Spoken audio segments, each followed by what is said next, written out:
Hello दोस्तों, बहुत बहुत स्वागत है आप लोगों का संधि की आज ये पार्ट थर्ड में। जैसा कि आप लोग जानते हैं, हम लोग संधि का पार्ट दो पहले ही समाप्त कर चुके हैं। पहला स्वर संधि और दूसरा व्यंजन संधि। आपका पार्ट एक था स्वर संधि के लिए और पार्ट टू व्यंजन संधि के लिए। आज हम लोग स्टार्ट करने वाले हैं संधि के पार्ट थर्ड, जो है बच्चा आपका विसर्ग संधि के लिए। ओके, जो भी विद्यार्थी अगर संधि का पार्ट एक और पार्ट दो नहीं देखे हैं, वो सारे विद्यार्थी से अनुरोध है कि आप लोग सबसे पहले पार्ट एक और पार्ट दो देख लें। ओके, चलिए तो आज हमारा पार्ट थर्ड जो है वो विसर्ग संधि के लिए है। जैसा कि हम जानते थे, स्वर संधि में हमने पढ़ा क्या बच्चा, कि जब आपस में दो स्वरों का मेल हो, आपस में दो किसका मेल हो, स्वरों का मेल हो, उसे स्वर संधि कहते हैं। व्यंजन संधि में हम क्या देखे कि अगर बच्चा किसी व्यंजन का किसी स्वर अथवा व्यंजन की संधि के साथ जो मेल हो, उसे व्यंजन संधि कहते हैं। आज का क्लास हमारा जो है बच्चा वो है विसर्ग संधि के लिए। तो विसर्ग संधि समझिएगा। विसर्ग संधि किसको कहते हैं? तो कहता बच्चा विसर्ग के साथ स्वर अथवा व्यंजन की संधि को विसर्ग संधि कहते हैं। कहने का तात्पर्य क्या है कि विसर्ग अगर किसी स्वर या किसी व्यंजन के साथ अगर जुड़ता है तो इसे कौन संधि कहेंगे? हम लोग विसर्ग संधि कहेंगे। जैसे आप देखिएगा, एग्जाम्पल में लिखा हुआ है दू प्लस आत्मा। तो आपको पता होगा दू प्लस आत्मा हो जाता है बच्चा दूरात्मा। क्या बन जाता है? दू प्लस आत्मा इक्वल टू दूरात्मा। नी प्लस धन क्या हो जाता है? निर्धन। नी प्लस धन क्या बन जाता है बच्चे? निर्धन। ठीक है, लेकिन आज का क्लास हमारा ये है कि नी प्लस धन निर्धन, ये तो हम लोग बचपन में रट चुके थे, ये बनता कैसे, और यही सारा डाउट हम लोग आज इस क्लास में कंप्लीट करेंगे। ठीक है, तो ध्यान दीजिएगा, विसर्ग संधि में बच्चा भेद नहीं होता। जैसे आप जो है स्वर संधि में 5 भेद पढ़े, व्यंजन संधि में आपका भेद नहीं था, उसमें आपको हम रूल नियम लिखवाए, वैसे ही विसर्ग संधि बनाने के भी नियम होते हैं। ठीक है, वही सारा नियम आपको अब आज की क्लास में हम करवाने वाले हैं। जैसे नियम क्या होता है कि अगर विसर्ग के बाद क्या हो गया, हाँ देखिएगा, हम पेन यूज ही नहीं कहते। विसर्ग के बाद क्या आ जाए? स्वर अथवा व्यंजन आ जाए। और विसर्ग के पहले भी हमको चेक करना पड़ता है। ठीक है, कि विसर्ग के पहले अगर आ या आ को छोड़ करके कोई स्वर आ जाए, ठीक है, तो ये जो विसर्ग है ये कुछ कुछ अलग अलग वर्णों में चेंज हो जाता है। जैसे यहाँ पे आप ध्यान दीजिएगा, ये जो विसर्ग है यहाँ पे विसर्ग आया ही नहीं। यहाँ पे विसर्ग की जगह पे क्या आ गया है? तो आपका आ गया है र। विसर्ग की जगह पे क्या आ गया? यहाँ पे आ गया है र। ठीक है, तो र कैसे आया? यही सारा नियम आज हम इस क्लास में सीखने वाले हैं। यहाँ भी देखिए विसर्ग है, लेकिन इसमें तो विसर्ग लिखा हुआ नहीं है, लेकिन देखिए ऊपर में एक र लगा हुआ है। यही सारा चीज सीखेंगे। तो चलिए स्टार्ट करते हैं बिना किसी देरी के। सबसे पहले हमारा विसर्ग संधि बनाने के नियम देख लीजिएगा। नियम नंबर 1, ठीक है, क्या बोलता है नियम नंबर 1 में? देखते हैं। कहता है विसर्ग के पहले कोई स्वर, विसर्ग के पहले कोई भी विसर्ग के पहले कोई स्वर रहे, कौची रहे? स्वर। ठीक है, स्वर क्या बोलता है? आ या आ को छोड़कर। स्वर तो 11 होते हैं, लेकिन आ या आ को छोड़ करके कोई दूसरा स्वर होना चाहिए। ठीक है, आए और विसर्ग के बाद कोई स्वर है, इसके बाद भी बच्चा कोई स्वर आपका आ जाए। ठीक है, और क्या बोल रहा है? अथवा किसी वर्ग के तीसरे चौथे पांचवें वर्ण, किसी वर्ग का तीसरा वर्ण आपको बताए थे, क वर्ग का तीसरा वर्ण क्या होता है? ग। वैसे ही च का ज हो जाएगा। चौथे वर्ण क्या हो जाएगा? क का घ हो गया। पांचवें वर्ण मतलब क का क्या हो गया? पांचवा वर्ण अड़ा। वैसे ही सारा जो है वर्गीय व्यंजन का तीसरा चौथा पांचवा, ठीक है, वर्ण को यहाँ पे देखना है। और अथवा य र ल व ह, नहीं तो क्या? य र ल और व और ह। ठीक है, यानी विसर्ग के पहले कोई स्वर रहे, लेकिन स्वर में याद रखिएगा कौन सा स्वर छोड़ कर करके? आ, और आ को छोड़ कर करके। ठीक है, और उसके बाद क्या बोल रहा है? विसर्ग के बाद भी स्वर हो सकता है, कोई भी स्वर, डजंट मैटर। और विसर्ग के बाद किसी वर्ग का तीसरा वर्ण, चौथा वर्ण, पांचवा वर्ण और य र ल व ह, ये सारे वर्णों में से कोई एक वर्ण हो। ठीक है, तो क्या कहता है? तो हमारा जो विसर्ग है बच्चा, ये आधा र में चेंज हो जाता है। किसमें चेंज हो जाता है? आधा र में। चलिए इसके ऊपर एग्जाम्पल हम लोग चर्चा करते हैं। ठीक है, जैसे यहाँ पे आप देखिएगा। ठीक है, क्या है? विसर्ग के पहले हमको देखना है, क्या बोल दिया है? विसर्ग के पहले कोई भी स्वर रहे, सिर्फ आ या आ नहीं आना चाहिए, आ या आ नहीं आना चाहिए विसर्ग के पहले। क्या विसर्ग के पहले कोई स्वर है? तो यहाँ पे हम चेक करते हैं। यहाँ पे लिखा हुआ है नी। नी को हम तोड़ेंगे। कैसे तोड़ेंगे? ना में जैसे ही बच्चा हलंत डाले तो इससे निकल गया हर्षई ई, क्योंकि न और हर्षई मिल करके बन जाता नी। तो इससे हमको क्या पता चला कि विसर्ग के पहले स्वर है, कौन सा स्वर है, ई आया हुआ है, क्या चीज आया हुआ है, ई। ओके, और विसर्ग के बाद क्या है, देखिए तो विसर्ग के बाद भी आपका स्वर आया हुआ है। बोला ना कि विसर्ग के बाद भी स्वर आ सकता है, या किसी वर्ग का तीसरा, चौथा, पांचवा वर्ण, और नहीं तो यार अलावा हाँ में से कोई एक वर्ण। ठीक है, तो ये जो हमारा विसर्ग है, ये अब हमारा यहाँ पे जो विसर्ग है बच्चा, ये विसर्ग हट कर करके कौन में बदल जाएगा, आधा र में। किसमें, आधा र में। अब यहाँ पे आप देखिएगा, ये तो समझ गए, आगे में नी था, नी तो ऐसे ही रहेगा। विसर्ग देख रहे हैं, आगे में जैसे ही स्वर आया आ या आ को छोड़ करके, तो विसर्ग बदल गया र में। अब इसके बाद देखिएगा, इसके बाद आया हुआ अ, जो कि एक स्वर है। और स्वर का नियम आपको हम बताए थे कि स्वर क्या होता है, अपने आगे वाले के साथ जुट जाता है। यानी अगर अ, यानी बच्चा अगर ये आ इस रा के साथ जुटा, आधा रा के साथ, तो रा कैसा बन जाएगा आपका, ये ऑल ओवर जो है बच्चा, ठीक है, रा यहाँ पे पूरा रा हो जाएगा।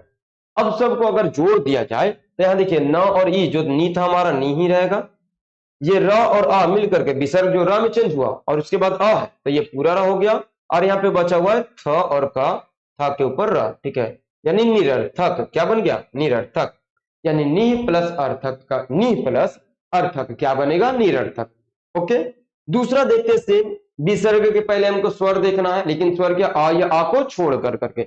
विसर्ग के पहले कोई स्वर दिख रहा है तो चेक करने के लिए क्या करेंगे, दू को तोड़ेंगे, द में हलंत डालेंगे, उसके बाद आ जाएगा उ, दा प्लस उ दू होता ना। यानी विसर्ग के पहले हमको कोई स्वर दिख रहा है उ, आ या आ तो नहीं है, रूल में वही बोल रहा, आ या आ नहीं होना चाहिए। अब विसर्ग के बाद आ गया है ग, क्या आया हुआ है ग।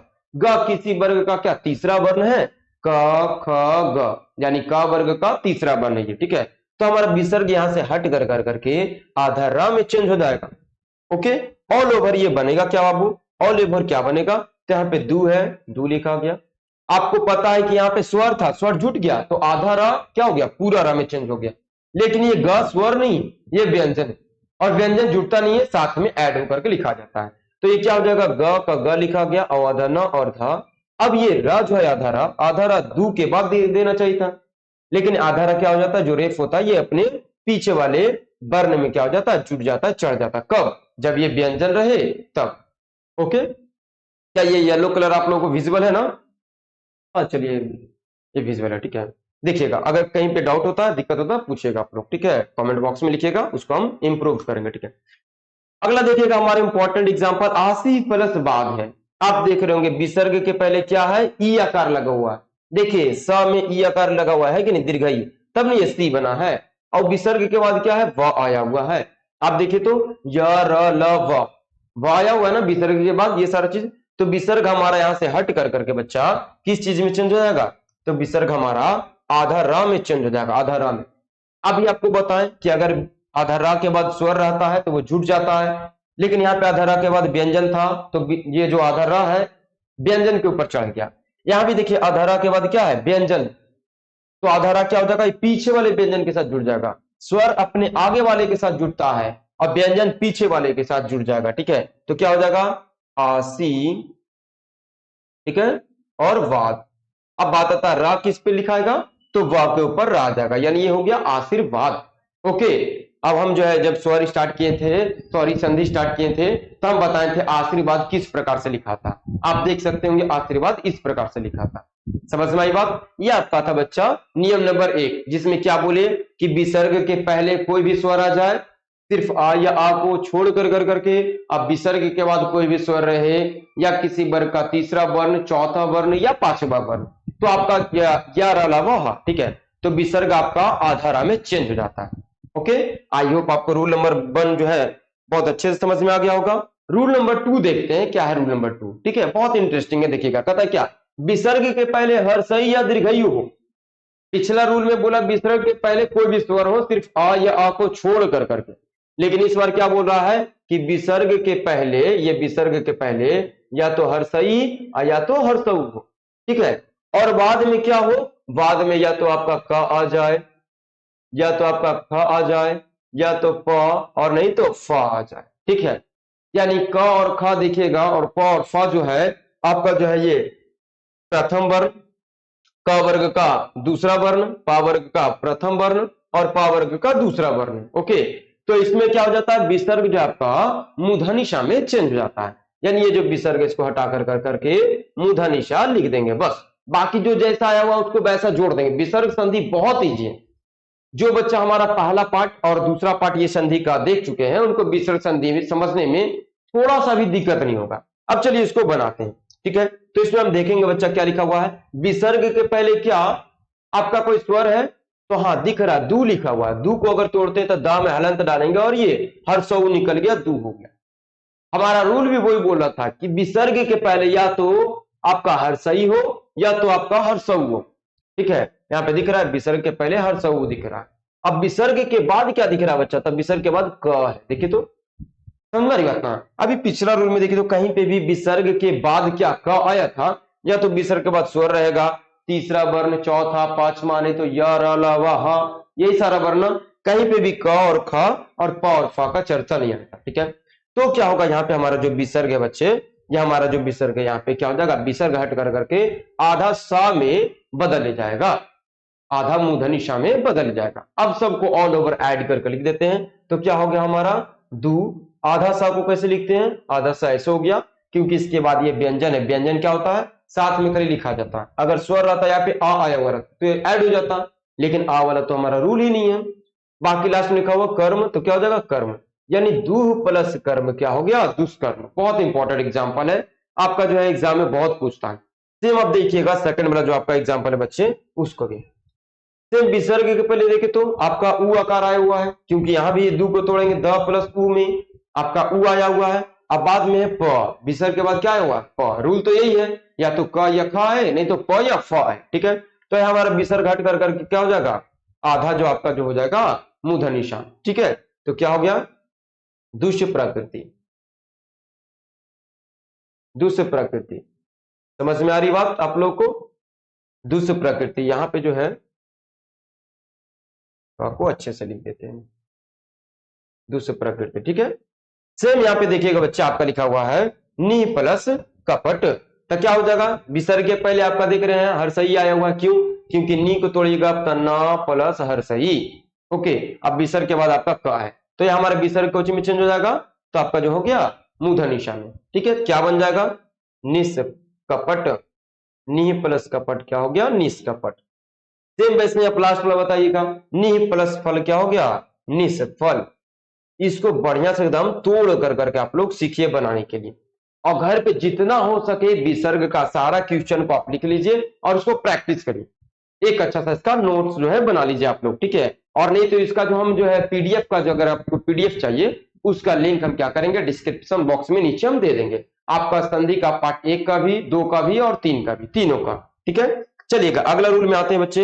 अगला रूल क्या है आपका, देखिएगा, कहता है विसर्ग के पहले अ हो और विसर्ग के बाद अ हो, नहीं तो किसी जो है वर्गीय व्यंजन का तीसरा वर्ण, चौथा, पांचवा वर्ण, और नहीं तो अथवा य र ल व ह में से कोई एक वर्ण हो, तो आपका विसर्ग ओ में चेंज हो जाता है। कहने का तात्पर्य क्या है कि इसमें हमको क्या देखना है, विसर्ग के पहले हमको बच्चा देखना है कि विसर्ग के पहले क्या आ आया हुआ है, और ये विसर्ग के बाद हमको चेक करना है क्या, कि क्या किसी, देखिए विसर्ग के बाद जो है इसके बाद भी आ सकता है, किसी वर्ग का तीसरा वर्ण, चौथा वर्ण, ओके, नहीं तो पांचवा वर्ण, और क्या सकता है य र ल व ह, इन सारे वर्णों में से कोई एक वर्ण आए, ठीक है। तो हमारा क्या हो जाएगा, विसर्ग बच्चा ओ में चेंज हो जाएगा। विसर्ग को हटा देना यहां से और लिख देना ओ आकार। आपको पता है ओ का आकार कैसा होता है, एक पहिया ऊपर में, ठीक है, एक रेफ दे देते हैं, ठीक है। चलिएगा अब इसको ऐड करते हैं, ऐड करते हैं, ठीक है। तो इसको ऐड करिएगा बच्चे, तो क्या हो जाएगा बताइए। देखिए विसर्ग के पहले क्या आ आया है, आप देख रहे हैं विसर्ग के पहले ना आया हुआ है। ना को अगर आप तोड़िएगा तो ना में हलंत डालेंगे तो क्या निकल जाएगा आ, यानी साफ साफ पता चल रहा है विसर्ग के पहले आ आया हुआ है। और ये विसर्ग के बाद क्या है या, देखिए तो विसर्ग के बाद क्या आया हुआ है ना, तो ये विसर्ग हमारा हट कर कर करके ओ आकार में चेंज हो जाएगा, इसे ओ आकार, यानी ऑल ओवर इसको जोड़ दे तो मना प्लस योग क्या बन जाएगा, मनोयोग। क्या बन जाएगा, मनोयोग। सेम आप देख सकते हैं बया प्लस वृद्ध दिया हुआ, तो विसर्ग के पहले या है, या को आप तोड़िएगा तो सेम या में हलंत डालेंगे तो निकल जाएगा आ, ओके, ये या लिखा हुआ है, ठीक है। विसर्ग के पहले आ आया हुआ है, अब विसर्ग के बाद व भी है, देख रहे होंगे विसर्ग के बाद व भी आया हुआ है, तो ये विसर्ग आपका किस चीज में बदल जाएगा, ओ आकार में बदल जाएगा, यानी ये हो गया वयोवृद्ध, वयोवृद्ध। ओके बच्चा, वयोवृद्ध, यहाँ पे ओ जो है थोड़ा सा गड़बड़ लिखा गया है, वयोवृद्ध, समझे। तीसरा देखिएगा, यहाँ पे आपका लिखाया है पया प्लस धारा, आप देख रहे होंगे जैसे या में जो है बच्चा हलंत डाल के आ निकाल दिए, सेम यहाँ पे हलंत डालेगा तो विसर्ग के पहले आ जाएगा और बाद में धा है, धा बताइए चौथा वर्ण है ना, है कि नहीं, तो क्या करेंगे ये बन जाएगा पयोधारा, पयोधारा। बाकी एक आप खुद बनाओगे, आई होप आपको अच्छे से समझ में आ रहा होगा। चलते हैं आपका जो विसर्ग संधि जो है उसका चौथा नियम पे। चौथा नियम क्या कहता है बच्चे, कहता है विसर्ग के पहले विसर्ग के बाद च या छ हो, कोई भी विसर्ग, और उसके बाद च हो, नहीं तो क्या हो, छ हो, ठीक है। तो क्या करेंगे, विसर्ग बदल जाएगा हमारा तलवसा में, किस चीज में बदल जाएगा, तलवसा में। नहीं तो अगर आप देखिएगा दूसरा इसी में क्या कहता है, विसर्ग के बाद क्या हो आपका ट हो या था हो, तो इसमें आपका जो विसर्ग है ये मूर्धनिशा में चेंज हो जाएगा। और तीसरा क्या बोला बापू देखिएगा यहाँ पे, ठीक है, कि विसर्ग के बाद ट या क्या हो, था हो, तो आपका विसर्ग हो जाएगा दंडसा में चेंज हो जाता है, ठीक है। ये आपका है विसर्ग का नियम नंबर 4, कि विसर्ग के पहले च या छ हो तो विसर्ग को चेंज करेंगे, च या छ को नहीं, विसर्ग चेंज हो जाएगा तलवसा में। अगर ट या ठ हो विसर्ग के बाद तो विसर्ग चेंज हो जाएगा मूर्धनिशा में, विसर्ग के बाद ता या था हो तो विसर्ग चेंज हो जाएगा दंडसा में। आइए इसके ऊपर एग्जांपल चलते हैं, ठीक है। अब इसमें विसर्ग के पहले क्या है वो हमको देखने के लिए नहीं बोला, हम नहीं देखेंगे। विसर्ग के बाद देखिए तो क्या है आपका चा आया हुआ है, विसर्ग के बाद च या छा है, विसर्ग कौन सा था में, तलवसा में, ठीक है। तो यहां ये विसर्ग हट कर करके तलवसा हो जाएगा, यानी ऑल ओवर इसको जोड़े तो क्या हो गया, नि प्लस चय यानी निश्चय, क्या बन गया, निश्चय।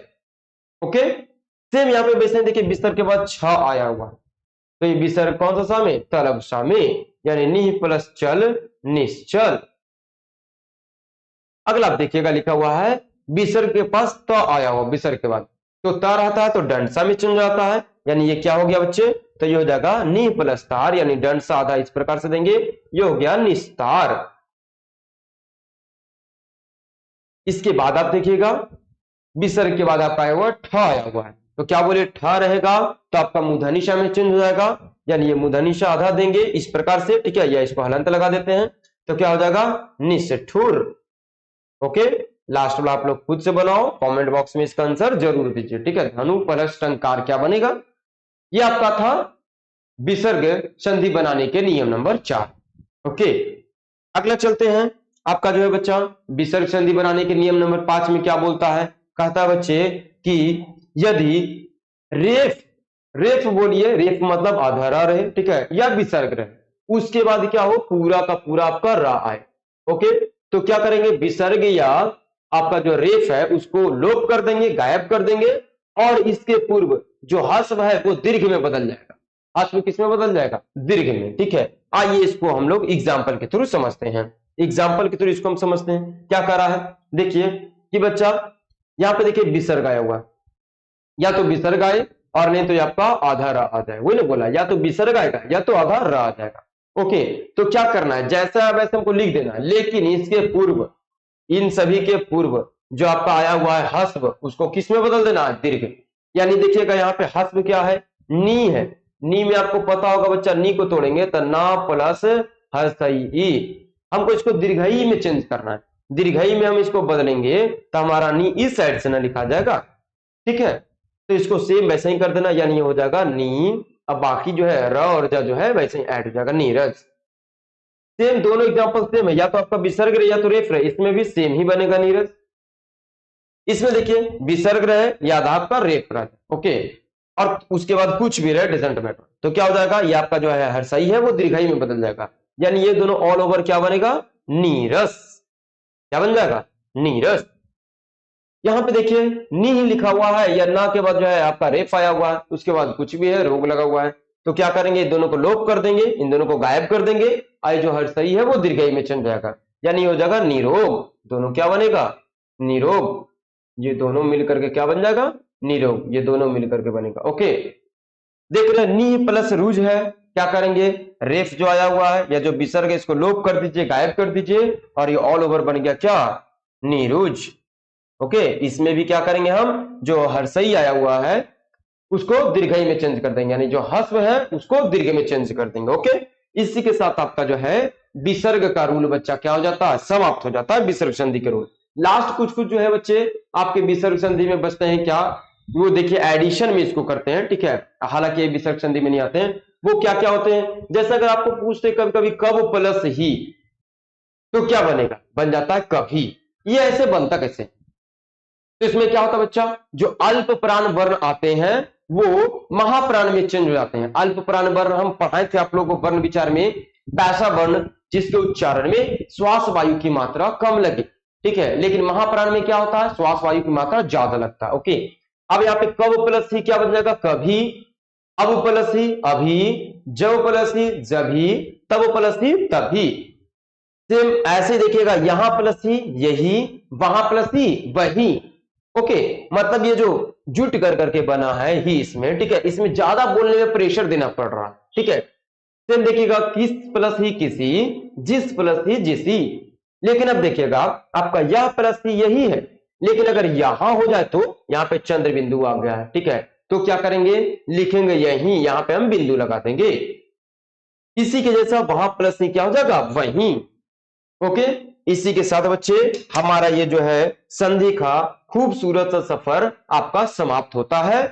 आप लोगों से अनुरोध है कि जो विद्यार्थी हमारा संधि का पार्ट 1 और पार्ट 2 नहीं देखे हैं, उनसे अनुरोध है कि कृपया कर करके आप लोग जो है पार्ट 1 और पार्ट 2 संधि का देख ले, ताकि आपको संधि पूरा तरह से क्लियर हो जाए। और इसी के साथ जो है आप लोग का हम हिंदी व्याकरण का पाठ 1 संधि समाप्त कर चुके हैं। अगली क्लास हमारा जो अगला टॉपिक होगा वो समास हम स्टार्ट करेंगे। कुछ कुछ बच्चों का जो है यहाँ पे बहुत ज्यादा जो है क्वेरी आ रहा था कि सर क्यों ना हिंदी व्याकरण आप जो है स्टार्टिंग से शुरू करिए, ठीक है, जो आपका जो है हिंदी व्याकरण का जो सिलेबस होता है उसको लिखवाते हुए। तो टेंशन नहीं लीजिए बच्चे, आप लोगों के लिए हम यूट्यूब पे सेवा वो जरूर देंगे। एक क्लास जो आपका समास समाप्त हो जाएगा, क्योंकि समास के लिए बहुत सारे बच्चे जो है बहुत ज्यादा मतलब जो है हर बार जो पूछते रहते हैं सर समास पढ़ाइए, समास में बहुत डाउट है। संधि में पहले डाउट था इसलिए हमने संधि समाप्त कर दिया। अब आपका समास का डाउट क्लियर करने के बाद हम आपका व्याकरण एकदम बेसिक लेवल से फाउंडेशन बैच की तरह स्टार्ट करेंगे। ओके बच्चे, तो आज का ये वीडियो कैसा लगा आप लोग ये जो है कमेंट बॉक्स में जरूर बताइए। और आप लोग से एक हमको शिकायत है, आप लोग जो है हमारे वीडियो को देखते हैं लेकिन लाइक का बटन बहुत जो है कंजूसी करते हैं उसको जो है क्लिक करने में।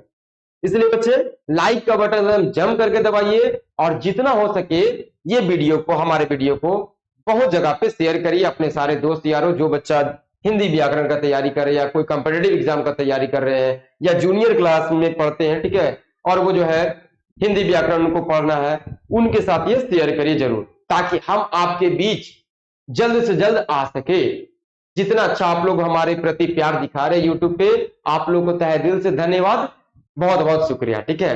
तो चलिए मिलते हैं अगले क्लास में। आई होप आपको हमारा ये वीडियो और ये हमारा संधि का सेशन बहुत इंटरेस्टिंग लगा होगा। चलिए, थैंक यू।